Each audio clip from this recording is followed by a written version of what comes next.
안녕하십니까, 덕골입니다. 출장을 잘 다녀왔습니다. 여러분들께서 많은 후원을 해주신 덕분에 잘 다녀왔고요. 오늘 아침에 또 새벽에 일어나서 본업에 출근을 하고 또 이 시간에 퇴근을 하고 씻고 이제 바로 또 이렇게 영상을 올리게 됐습니다. 지난번 영상에서 제가 출장을 간 사이에 한올이 많이 올랐더라고요. 그래서 볼 때마다 기분이 좋았고요. 그리고 또 지난번에 저 출장 간다고 좀 많이 도와주신 분들이 계세요. 그래서 맥스페이님 슈퍼땡스 감사드리고요. 이상찬님 슈퍼땡스 감사드립니다. 이상찬님 처음 뵙는 것 같은데 슈퍼땡스 너무 감사드리고요. 청원참여님 늘 꾸준히 많이 도와주고 계십니다. 잘 알고 있습니다. 너무 감사드리고요. 메모리 800만원님 더할 나위 없죠. 너무너무 감사드립니다. 꾸준하게 이렇게 큰 금액으로 후원을 해주고 계셔서 정말 너무너무 감사드리고요. 맥스페이님도 너무 꾸준히 보내주고 계셔서 제가 정말 몸둘 바를 모르겠습니다. 다시 한번 메모리 800만원님, 청원참여님, 이상찬님, 그리고 맥스페이님 너무너무 감사드리고요. 다른 분들도 댓글을 통해서 열심히 출장 잘 다녀오라는 말씀과 함께 감사합니다 라고 보내주신 분들이 많더라고요. 댓글 다 읽어봤고요. 너무너무 감사합니다. 그리고 뭐 반환이라는 얘기 우려먹고 있다 얘기도 나오고 있고, 뭐 테드 시장 경쟁자도 없다 뭐 이런 말씀도 있었고요. 뭐 여러 가지 말씀들이 많은데 다들 어떤 걱정을 하시는지는 다 알 것 같아요. 그래서 오늘 한번 지난번에 출장 가기 전에 바로 올려드렸던 영상 2탄이라고 좀 해야 될까요? 얘기를 좀 더 컨퍼런스 콜에 대한 얘기를 조금 더 좀 늦은 감이 없지 않아 있지만 그래도 마무리는 해야 되겠죠. 제 생각과 함께 앞으로의 방향성이나 앞으로의 기대되는 점들 아니면 앞으로의 이뮤노반트와 한올과의 관계에 대해서 추가로 한 번 더 얘기를 해볼까 합니다. 뭐 제가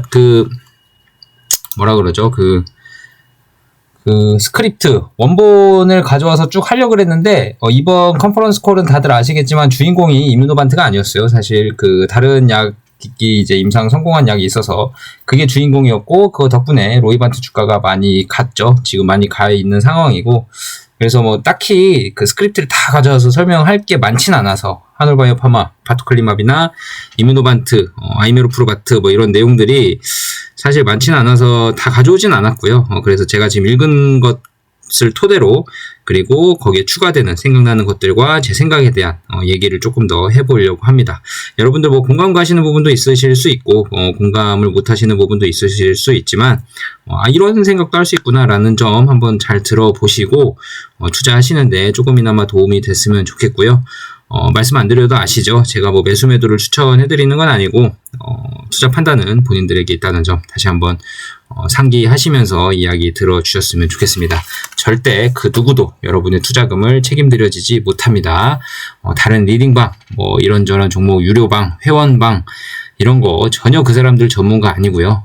전문가 아닌 사람들이 전문가랍시고 그렇게 뭐 그런 연기 아닌 연기를 하면서 그렇게 하고 있는데 절대 속지 마시고요. 만약에 수익률이 좋으시다면 그건 그 사람이 잘해서가 아니라 지금 장이 좋아서입니다. 여러분들 너무 거기에 휘말리지 마시고, 거기에 믿어봤자 지금은 장이 좋아서 딸 수 있겠지만 나중에 하락장 가면 그 사람들 다 잃고 도망갑니다. 그럴 때는 여러분들이 물린 종목들 무슨 종목인지도 모르고 무슨 회사인지도 모르고 그 사람이 사라 그래서 샀는데 물리고 나면 빠져나올 방도가 없죠. 다 땄던 돈 금방 잃을 수도 있기 때문에 여러분들 주식 투자는 항상 조심하셔야 됩니다. 100을 100번, 1000번, 10,000번 곱한 다음에 마지막에 0을 한번 곱하면 0이 되잖아요. 그렇죠? 주식도 마찬가지입니다. 100번을 100%를 따서 1000% 수익이 나도 마지막에 한번 전재산 몰빵해서 0이 돼버리면 그거는 빵원입니다. 여러분들 조심하시고요. 특히나 전문가시랍시고 행세하시는 분들 특히나 조심하십시오. 저도 전문가가 아닙니다. 저는 한올바이오팜을 열심히 공부하는 사람일 뿐이지 주식 투자에 대한 전문가는 아닙니다. 투자 철학을 꼼꼼히 하고 투자 철학을 지켜나가려고 하는 하나의 개인 투자자일 뿐 전문가는 절대 아니라는 점 다시 한번 말씀드리고요. 오늘 영상은 한 가지 처음에 이제 말씀드리고 싶은 게 빠뜨릴 수가 없죠. 연기금 얘기를 안 할 수가 없습니다. 여러분들도 투자자 현황을 좀 보시면 외국인들이 좀 나가면서 연기금들이 좀 들어오고 있는데요. 외국인들이 나가는 건 사실 뭐 뭐 꾸준한 매수세에 이은 차익 실현 매물 물량이 조금은 있겠죠. 근데 이거를 많이 차익 실현은 하지는 못할 겁니다. 왜냐하면 지금 하늘바이오파마가 저평가되고 있는 상황이고, 그리고 이뮤노반트든 하늘바이오파마든 아이메로프로바트에 대한 기대감 그리고 가치가 지금 상당히 높아져 가고 있는 추세이기 때문에 쉽게 이 종목을 외국인들이 매도를 확 돌아서서 많이 팔고 나가지기는 힘들 거다. 그렇다 하더라도 지금 뭐예요? 연기금들이 밑에서 딱딱 받쳐주고 있습니다. 이런 장이 상당히 무서운 게 뭐냐면 지금 기관들, 뭐 투신이나 연기금들 꾸준히 들어오고 있거든요. 이런 장에서 한 번 딱 하루, 언제일지 모르겠지만 어느 하루 이틀 정도는 그 외국인과의 수급이 겹치는 날이 꼭 생겨요. 이렇게 꾸준히 들어오는 주체가 하나가 있다면, 그게 외국인이든 기관이든 꾸준히 들어오는 주체가 있다면 어느 한 날, 언제인지 모르겠지만 그게 뭐 내일이 될 수도 있고 다음 주가 될 수도 있고 다다음 주가 될 수도 있지만 어느 한 날은 어느 한쪽이 팔면 어느 한쪽이 사고, 어느 한쪽이 사면 어느 한쪽이 팔고가 아니라 둘 다 사는 날이, 둘 다 파는 날이 겹칠 수도 있죠. 그럴 수도 있지만 지금 하늘바이오파마 입장에서는 수급의 주체가 연기금이 지금 꾸준히 들어오는 상황에서는 어느 한 날은 분명히 외국인과 연기금이 겹치는 날이 생깁니다. 그럴 때는 급등이 일어나면서 저평가가 어느 정도 해소되는 날이 올 수 있다라는 점 한번 참고를 해주시고, 꾸준히 연기금이 들어오고 있는 점 짚고 넘어갈 포인트 중에 하나죠. 여러분들 수급 같은 거 설명해드리는 거 좋아하시는 분들이 계시는데, 이런 거 보고 단타하시는 분들도 계세요. 수급 보고 단타하겠다 하시는 분들 계시는데, 그런 분들은 뭐 잘 먹고 나가시면 좋죠. 예, 그런 분들 때문에 주가가 흐려질 정도로 그렇게 큰 돈으로 단타하시는 분들은 아마 많지는 않을 거고요.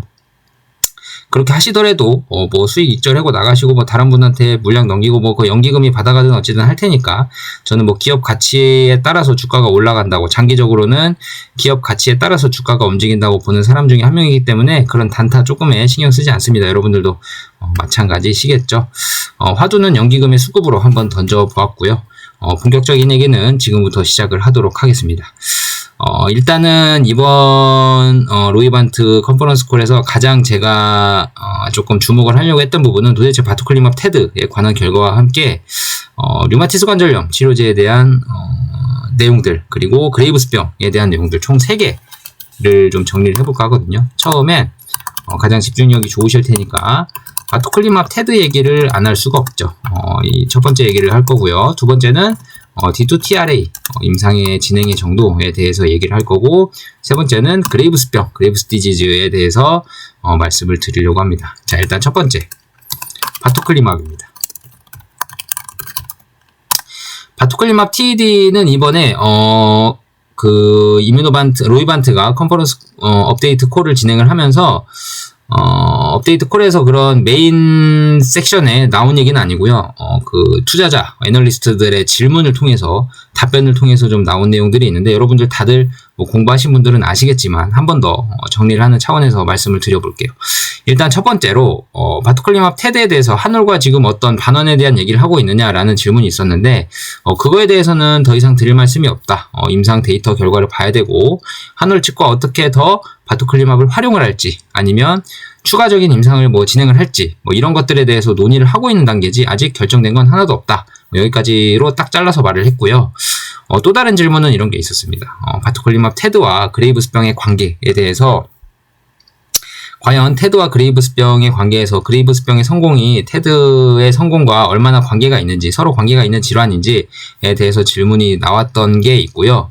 거기에서 이제 조금 공부가 좀 들어가야 돼요. 도대체 테드와 그레이브스병의 상관관계가 분명히 있어 보이지만 도대체 어떤 점에서 이뮤노반트가 주목을 하고 임상을 지금 3상을 지금 다 진행을 하고 있는지 라는 점들을 좀 알아봐야 되고, 그리고 결국 이뮤노반트가 첫 번째 임상 데이터를 공개를 하는 건지 마는 건지 이것도 좀 알아봐야 될 것 같아요. 그래서 크게는 두 가지 측면을 좀 말씀을 드려야 될 것 같고요. 일단 첫 번째로 일단은 먼저 말씀을 드리면, 테드의 첫 번째 임상 결과에 대해서 한올 측에서는 일단 올해 1분기라고 홈페이지에 공지를 한 적이 있죠. 제가 영상으로도 남겨드렸고요. 올해 1분기에 공지를 할 거다라고 공지가 올라온 적이 있고, 이뮤노반트, 로이반트는 꾸준히 지금 올해 상반기 얘기를 계속하고 있습니다. 그래서 지금 이게 조금 생각을 해봐야 되는 게, 로이반트는 올해 상반기라 그랬고, 한올 측에서는 올해 1분기라 그랬고, 자, 그러면 둘 중에 하나는 거짓말을 하고 있는 거짓말은 아니죠. 사실 1분기도 상반기이기 때문에. 근데 뭐 그 시점 자체가 조금은 차이가 나죠. 상반기라고 하면 6월달까지고, 1분기라고 하면 3월달까지인데, 도대체 언제 공개가 되는 거냐라는 점을 봤을 때, 자, 첫 번째 추측은, 바토클리맙 테드에 대한, 3월달이잖아요. 1분기가 3월달이잖아요. 3월달 안에 두 가지 임상 데이터 결과가 모두 나올 가능성. 만약에 둘 다 거짓말을 안 하고 있다면, 둘 다 만약에 사실, 팩트를 얘기하고 있는 거라면, 뭐 거짓말로 공지를 하진 않았을 거 아니에요? 한올도 팩트를 공지를 한 거고, 이뮤노반트도 팩트로 얘기를 한 거면, 한올이 공지한 3월 달에, 이뮤노반트가 말한 두 가지 임상 데이터의 종합 결과가 나온다면, 둘 다 팩트가 되는 거죠. 그쵸? 한올도 1분기에 데이터 발표가 있을 거라고 얘기를 했고, 로이반트도 상반기에 데이터 발표가 있을 거라고 얘기를 했으니까, 둘 다 팩트가 되려면, 로이반트가 얘기하고 있는 그 두 번째 임상 결과에 대한 통합 데이터가 3월달 안에 3월달까지 1분기까지니까 3월달까지 나오게 된다면 둘 다 팩트인 상황이 됩니다. 과연 그럴 가능성이 얼마나 있을지 뭐 없진 않습니다. 뭐 로이반트 데이터가 사실 언제 나올지 모르는 거고요. 그리고 그 클리니컬 트라이얼즈에 뭐 3월 달에 종료가 된다고 나와 있는데 그건 이제 추정치니까 아직 정확히는 잘 모릅니다. 그래서 둘 다 팩트가 되려면 그럴 가능성이 있고요. 뭐 또 다른 가능성은 바토클리맙 데이터를 지금 열심히 분석을 하고 있다라고 이제 로이반트 CEO가 얘기를 하고 있고 나중에 그게 데이터가 다 공개가 되면 분석이 되면 여러분들에게 공개를 할 날이 올 거다. 공개를 할 거다라고 이번 업데이트 콜에서도 한 번 더 강조를 했습니다. 그렇기 때문에 그 첫 번째 데이터에 대해서 한올에게 공개를 하지 않을 수도 있는 상황이 있을 수 있죠. 예를 들어서 분석을 다 첫 번째 임상과 두 번째 임상 데이터를 동시에 분석을 하면서 첫 번째 임상만 따로 분석을 똑 떼어내서 하지 않고 두 번째과 혼합해서 함으로써 첫 번째 데이터가 분석이 좀 덜 됐다 얘기를 할 수가 있어요. 그렇기 때문에 한올 입장에서는 1분기에 나올 줄 알았던 데이터가 안 나올 수도 있다. 뭐 이런 상황이 있을 수 있는데 그런 상황이라면 한올 측에서 아마 밖에 외부적으로 주주들이나 아니면 언론 보도자료나 뭐 여타 다른 방법을 통해서 1분기 안에 나올 만한 내용이 나오지 않을 수도 있다라는 점을 주주와 소통을 좀 했으면 좋겠어요. 이건 제 바람이기도 하고 아마 그래야 맞지 않나 싶습니다. 주주와의 소통이 상당히 중요하다는 건 알테오젠의 그런 뼈 아픈 그런 로열티 비율에 대한 착각이 있었죠. 과연 그 전에 알테오젠이 소통을 그렇게 했다면 뭐 주가가 40만 원까지는 못 가더라도 주주들이 객관적인 상황을 몇 %까지는 모르더라도 어느 정도 투자 판단에 많은 도움을 얻고 투자를 했을 수도 있습니다. 하지만 알테오젠이 그런 거에 대해서 뭐 잘했다 잘못했다를 떠나서 시장에서 오해를 하고 있는 부분에 대해서 조치를 안 한 건 팩트이기 때문에 그런 조치들이 상당히 중요하다라는 것들을 좀 느낄 수 있었고요. 그래서 3월달까지 만약에 한올바이오파마가 바토클리맙 테드 첫 번째 데이터가 나오지 않는다면 시장과 사전에 소통을 해서 그런 오해들을 주주들에게 좀 오해 사지 않을 행동을 좀 했으면 좋겠고요. 그렇게 하기를 바랍니다. 그리고 그렇게 한다고 믿어 의심치 않습니다. 뭐 그냥 입 싹 닫고 1분기 안 나오면 말지 뭐는 아닐 것 같거든요. 워낙 중요한 시즌이기도 하고 한올도 많이 집중을 하고 있고 지금 로이반트와 맞는 얘기를 나누고 있고요. 최악의 상황은 이제 소송인데 그렇게까지는 안 갈 것 같아요. 왜냐하면 로이반트랑 한올이랑 소송을 해서 나쁠 게 없는 게 일단 로이반트에서 테드 결과 발표를 하잖아요. 그러면 한올 입장에서는 지금 그 올해 상반기 안에 일본 시장에 진출을 하려고 판권 계약을 하려고 최대한 노력 중인 상황입니다. 근데 일본에 대한 데이터들도 쌓이거든요. 그 바토클리맙 데이터가 좀 쌓이고 하면 리얼 월드 데이터가 이제 나오는 거잖아요. 먼저 일본에서. 그렇다고 한다면 테드는 그리고 혁신치료제로 지정이 되어 있기 때문에 일본에서 심사도 빨리 받을 수 있거든요. 그렇기 때문에 일본에서의 데이터, 동양인 데이터긴 하지만 일본에서의 데이터도 로이반트도 충분히 도움이 되는 데이터들입니다. 그레이브스병 임상은 2027년까지 진행을 하기 때문에 테드 환자들의 데이터 하나하나가 소중한 상황일 수 있어요. 그렇기 때문에 한올이 로이반트 측에도 많은 도움이 될 수 있는 파트너 관계를 유지를 충분히 할 수 있는 명분이 있습니다. 그렇기 때문에 서로 얼굴 붉히면서 싸울 일은 거의 없을 것 같고요. 뭐 공시나 이런 것들은 최악의 상황을 공시를 해야 되기 때문에 그런 뭐 반환이다, 법적 소송이다, 문제가 일으킬 수 있다 이런 것까지 공시가 됐지만 사실 파트너사 입장에서 본인들도 필요하고 나도 필요하고 하는 상황에서 그렇게까지 악한 감정으로 가기는 쉽지 않을 것 같고요. 물론 둘 다 생각이 있는 사람들이라면 절대 그렇게까지는 번질 것 같지 않습니다. 서로 윈윈 하려는 관계를 맺으려는 게 기업의 섭리니까요. 그럴 것 같습니다. 일단 그래서 바토클리맙 테드 공개에 대한 얘기, 첫 번째 데이터가 공개가 될 건지에 대한 얘기는 올해 상반기까지 두 개의 임상 데이터가 동시에 공개가 된다고 로이반트에서 얘기를 했기 때문에 한올은 그에 반해서 1분기라고 공지를 한 상황이기 때문에 둘 다 팩트일 거라면 1분기에 두 개의 데이터가 동시에 나오면 된다. 근데 이거는 저의 생각일 뿐입니다. 그렇다는 건 아닙니다. 가능성은 없지 않다라는 거고요. 그리고 만약에 1분기 안에 그렇게 공시가 된다면, 테드 발표가 된다면, 바로 일본 판권 계약을 추진을 할 겁니다. 왜냐하면 작년부터 일본 판권 계약은 저도 얘기를 했고, 한올 측에서도 언론 보도 자료를 통해서도 얘기를 한 것들이 있거든요.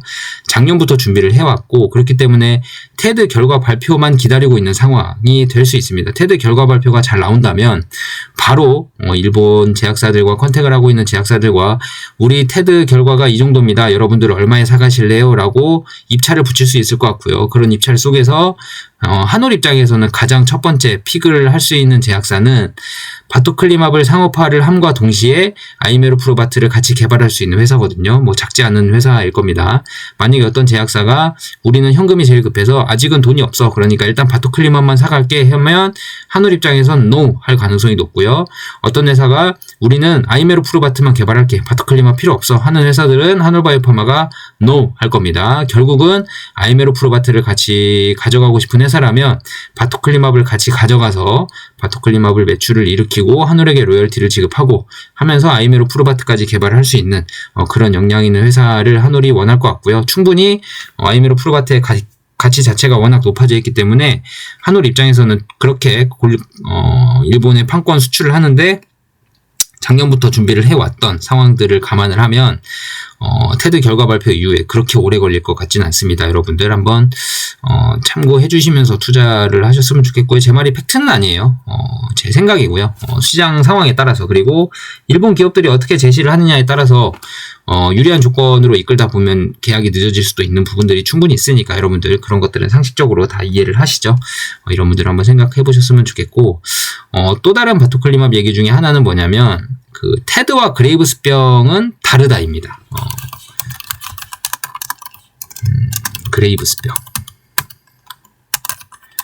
그레이브스병은 다르다인데 테드와 그레이브스병은 다르다. 이게 무슨 얘기냐? 테드 환자의 90%가 그레이브스병을 앓고 있다는데 이게 그럼 거의 똑같은 질환 아니냐라고 할 수 있는데 지금 바토클리맙 테드가 임상을 진행하고 있는 거는 그레이브스병 환자, 그러니까 갑상선 호르몬 수치가 높아진 그레이브스병 환자에 대한 임상이 아니고 갑상선 호르몬 수치는 정상인데 테드를 갖고 있는 환자에 대해서 임상을 진행하고 있거든요. 그 말은 무슨 말이냐면 갑상선 호르몬 수치가 어느 정도 정상 범위로 조절이 되고 있는 환자들 중에서 테드만 가지고 있는 환자들이 있어요. 그게 몇 프로예요, 그러면? 테드와 그레이브스병을 동시에 갖고 있는 환자가 90%라고 한다면 테드만 가지고 있는 환자는 약 5에서 10% 정도가 됩니다. 테드만 갖고 있다는 건 뭐냐면 다 아시겠지만 이 T랩이라고 하는 항체, T랩이라고 하는 항체가 이제 양성이어야 되는 상황이잖아요. 그러니까 이뮤노반트가 환자 모집을 할 때 T랩 수치가 양성인 사람들 중에서 갑상선 호르몬 수치가 좀 정상인 사람들을 모집을 하고 있습니다. 아니 그러면 T랩이 양성인데 갑상선 호르몬이 정상일 수 있냐? 예, 그럴 수 있습니다. 일단은 T랩 자체가 갑상선 호르몬을 증가시키기 위한 원인 물질이긴 해요. 그러니까 T랩이 높아지면서 갑상선 호르몬이 많이 나오도록 막 공격을 하고요. 갑상선 호르몬이 올라가면 이제 그레이브스병이 생기는. 그렇기 때문에 T랩 양성인 사람은 대부분 그레이브스병을 갖게 되는 이런 상황인데 간혹 환자들 중에서 T랩이 양성인데 갑상선 호르몬은 아주 미세하게 공격하면서 테드, 안구 쪽 질환, 안구 쪽에 있는 그 수용체만 계속 공격하는 환자들이 있어요. 간혹. 그런 환자들은 갑상선 호르몬 수치는 어느 정도 조절이 된다고 보여지는데 T랩이 양성이기 때문에 눈은 튀어나오는 갑상선 암병증이 유발되는 그런 환자들일 수 있고요. 다른 환자들은 T랩이 양성이어서 막 그레이브스병, 그러니까 갑상선 호르몬을 막 분비하게끔 해요. 그럼 그레이브스병에 걸렸을 거 아니에요? 근데 이 환자가 병원 가서 갑상선 호르몬이 막 올라가고 막 피곤하고 하니까 그런 것 때문에 갑상선 호르몬 수치를 조절하는 항갑상선 약물을 먹어요. 근데 이 환자가 항갑상선 약물이 잘 들어요. 또 그러면 항갑상선 약물이 잘 드는 환자는 갑상선 호르몬 수치가 조절이 되겠죠. 근데 T랩이라는 항체는 어때요? 양성 그대로죠. 항체는 줄여준 적이 없잖아요. 갑상선 호르몬 수치만 조절을 했지. 그렇기 때문에 이런 환자들은 T랩이 안 줄어들었기 때문에 테드는 발병을 하지만 갑상선 호르몬은 약물로 조절이 됐기 때문에 갑상선 수치는 조절이 되는, 호르몬 수치는 조절이 되는 이런 상황이거든요. 그런 환자들을 골라서 테드를 진행을 한 겁니다. 그러니까 테드 임상이 상당히 길었잖아요. 그런 환자들 모집하는 것조차도 좀 힘들었을 거예요. 대부분이 그레이브스병을 앓고 있는 갑상선 호르몬 수치가 높아 있는 상태의 환자였을 테니까요. 90%가. 무슨 말씀이신지 아시겠죠? 그래서 그 이뮤노반트가 자체 이상을 진행한 거는 그레이브스병 환자를 동반하고 있는 테드 환자들에 대해서는 효과가 뛰어난 건 분명한 것 같은데 이 T랩이라는 항체로 인해서 T랩이라는 항체가 원인인 환자들을 모집해서 임상을 한 적은 없어요. 그렇기 때문에 그러니까 갑상선 호르몬 수치가 조절되는 그렇기 때문에 그 이뮤노반트 입장에서는 이런 환자 모집 자체가 좀 힘들었을 거고 그리고 T랩이라는 이 항체 자체가 TED의 원인이다라는 걸 규명을 하려면 다른 외부 요인들은 다 통제가 돼야 됩니다. 특히 갑상선 호르몬. 예를 들어서 테드 임상을, 3상을 테드도 있고 그레이브스병도 있는 사람으로 한다면 이게 지금 갑상선 호르몬 수치와 연관이 있어서 갑상선 호르몬을 떨구니까 테드 발병이 줄어드는 건지 아니면 T랩 수치가 줄어드니까 TED 발병이 줄어든 건지가 판단하기가 어려워져요. 그러니까 T랩이라는 항체 유무만으로 테드의 결과가 영향을 미친다라는 걸 판단하기 위해서는 T랩 항체의 양성인 유무를 확실히 변수로 지정을 해놓고 나머지는 다 통제 변수로 지정을 해서 나머지는 그레이브스병 환자가 아닌 갑상선 호르몬 수치가 조절이 되는 하지만 T랩은 양성이어서 테드를 앓고 있는 그런 환자들을 모집을 해서 진행을 하고 있는 거고요. 그래서 이번에 로이반트 CEO가 얘기하기를 지금 바토클리맙 테드 3상과 그레이브스병은 상당히 다른 질환이다 라고 말했던 건 이런 겁니다.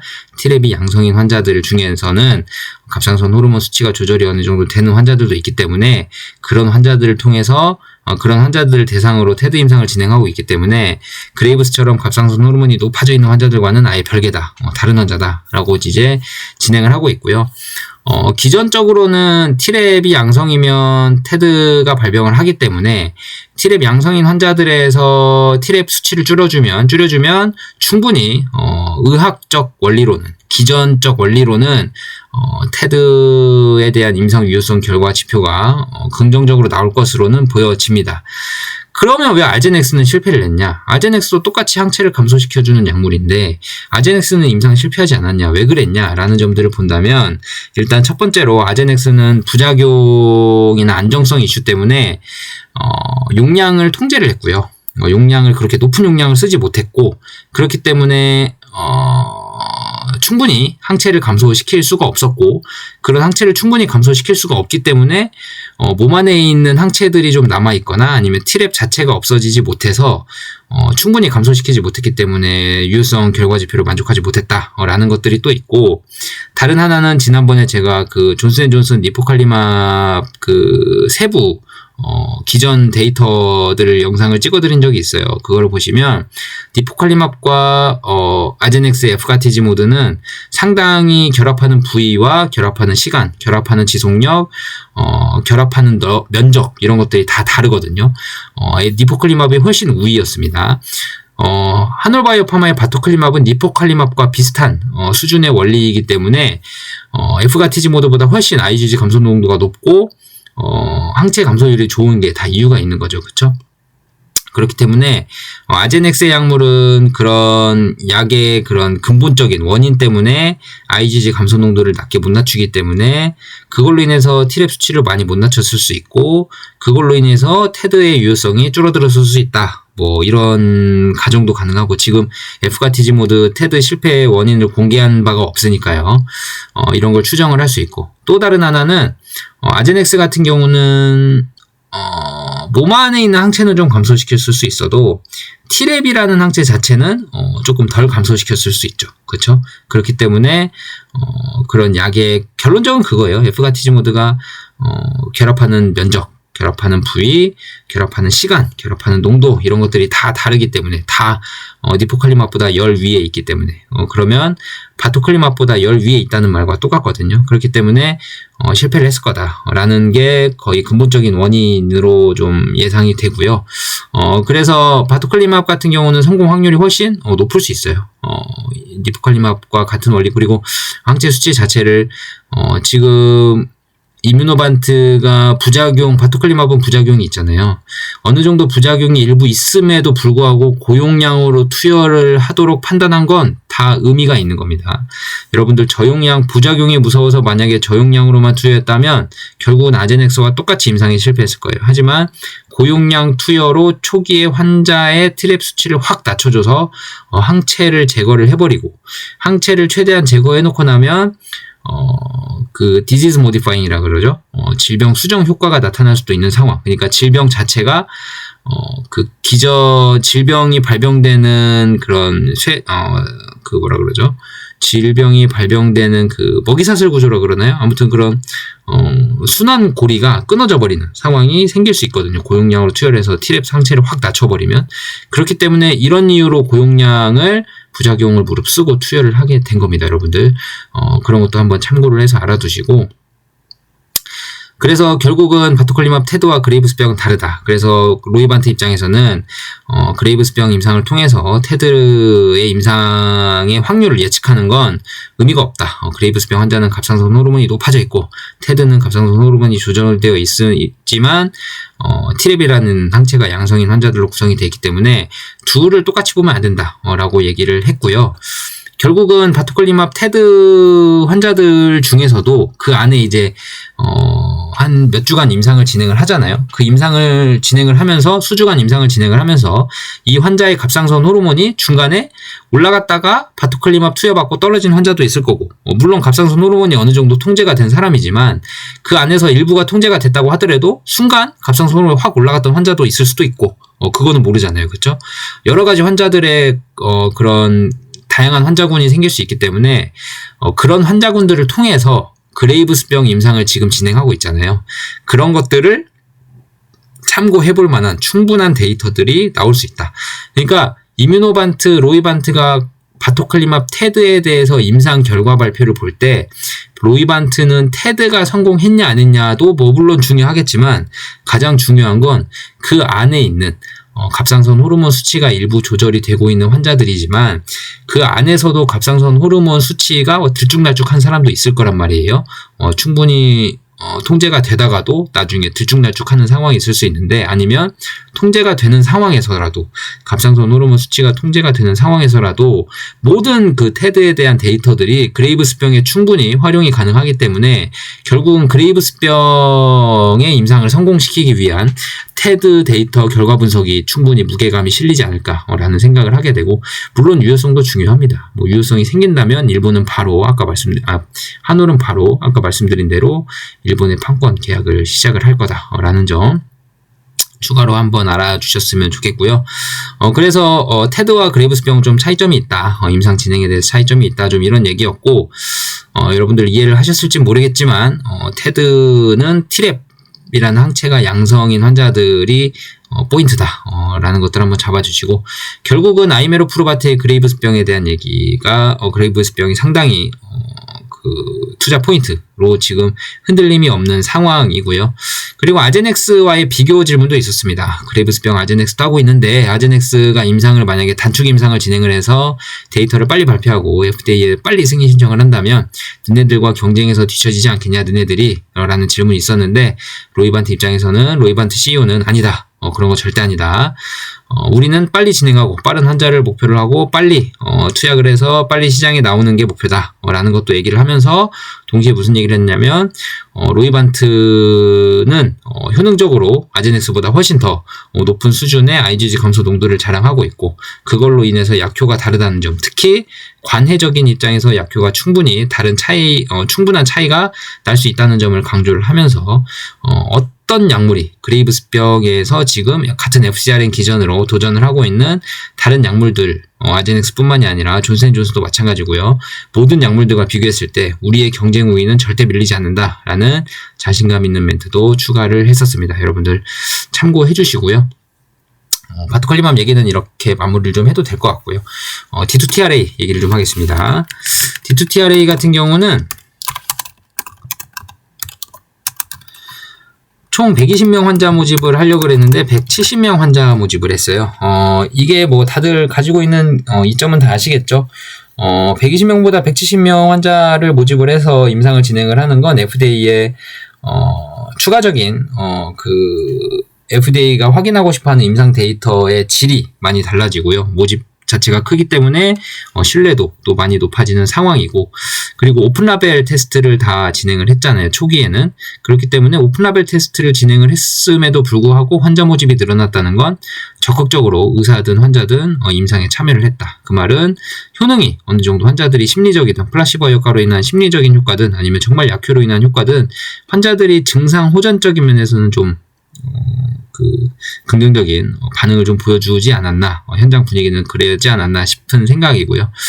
그리고 D2TRA에서 무슨 얘기를 했냐면 임상을 추가로 한 번 더 다른 임상을 진행을 하게 될 것 같아요. 그래서 이번 임상 2026년 임상이 마무리가 된다고 해서 2026년 연말에 지금 D2TRA 임상 데이터 결과가 발표될 것으로 기대가 되는데, D2TRA 결과가 2026년 연말에 발표된다고 해서 이게 만약에 긍정적인 면이 나온다고 해서 바로 FDA에 승인 신청을 하진 않을 것 같고요. 추가적인 임상을 진행을 하게 될 겁니다.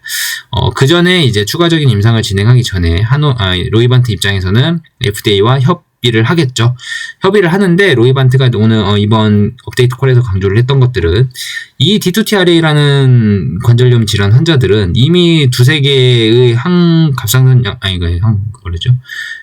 생물학적 제제들 를 쓰면서 항류마티스 억제제나 생물학적 제제들을 썼음에도 불구하고 반응을 하지 않은 증상이 아주 심각한 증상 발현이 계속 진행되고 있는 사람들을 대상으로 진행을 하고 있기 때문에 FDA가 이런 언맷 니즈가 높은 환자들에 대해서는 상당히 지금 류마티스 관절염 치료제를 출시를 할 때 그런 신약 출시에 대한 기준들, 단순 류마티스 관절염을 앓고 있는 환자들에게 신약을 출시를 하는 그 기준, FDA가 승인하는 기준보다 훨씬 덜 엄격할 수 있습니다. 그러니까 훨씬 조금 더 낮은 기준을 제시할 수 있어요. 왜냐하면 언맷 니즈가 너무 높고 환자들이 고통스러워하기 때문에 약간의 효능이 조금이라도 발현이 된다면 즉시 약물을 투여받을 수 있도록 그렇게 진행을 할 수 있을 것 같고요. 그래서 로이반트도 이번 업데이트 콜에서 이 D2TRA라는 질환 자체는 진행 중인 환자들의 고통이 심하고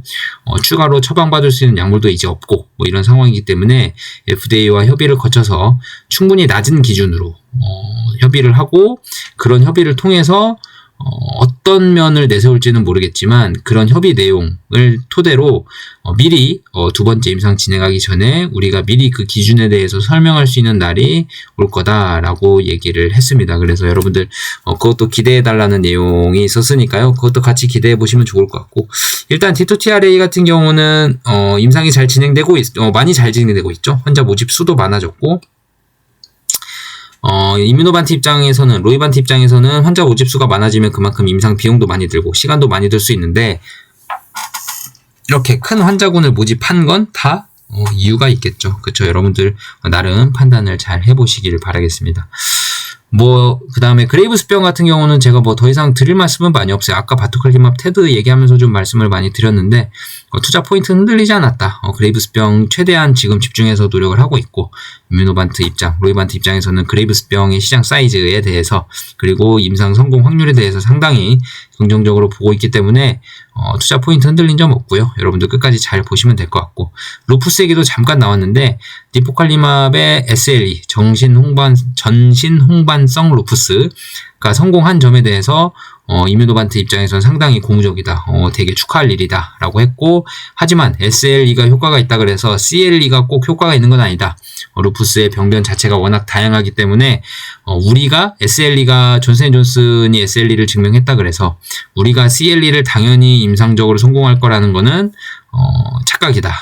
CLE 같은 경우도 또 다른 병의 기전이기 때문에 우리가 증명해야 될 몫이다 라고 조금 객관적이고 보수적으로 얘기를 했습니다. 그렇기 때문에 여러분들 너무 니포칼리맙에 대해서 성공했다 그래서 CLE도 성공할 거라고 넘겨짚는 것기보다는, 물론 환자 일부 데이터에서 아주 고무적인 데이터가 나온 것도 있습니다. 일부 2명의 환자에 대해서 공개한 것들이 있잖아요, 그 전에. 네, 그런 것들이 모든 환자들에게 다 적용이 될지는 두고 봐야 되는 상황이니까요. 그런 것들을 한번 객관적으로 한번 더 꼼꼼히 챙겨보도록 하시고, 대충 업데이트 콜은 이 정도 얘기였습니다. 여러분들 좀 많은 얘기를 드렸는데 다들 이해가 되셨을지 모르겠지만, 잘 이해 안 되시는 분들은 다시 한번 너무 빠르다 하시는 분들은 천천히 배속을 좀 늦춰서 들어보시는 것도 좀 추천을 드리고요. 이런 것까지 다 알면서 투자해야 돼? 라고 하는데, 한 기업을 꾸준히 모아가기 위해서는 공부가 필수입니다.